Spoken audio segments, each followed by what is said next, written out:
എന്തുകൊണ്ടാണ് റഷ്യൻ ചാരന്മാരെ റൊണാൾഡോയുടെ highlight videos ഇങ്ങനെ യൂട്യൂബിൽ പോസ്റ്റ് ചെയ്യുന്നത്?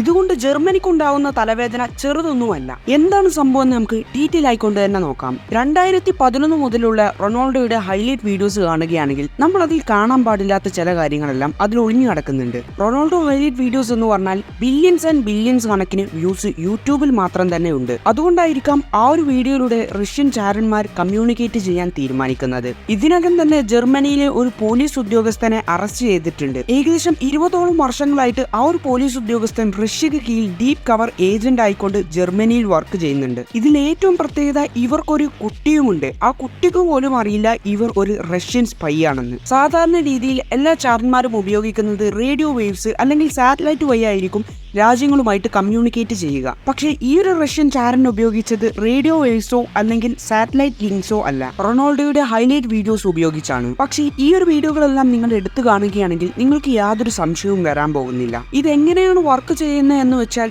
ഇവർ കമന്റുകൾ വഴിയാണ് കമ്മ്യൂണിക്കേറ്റ് ചെയ്യുന്നത്.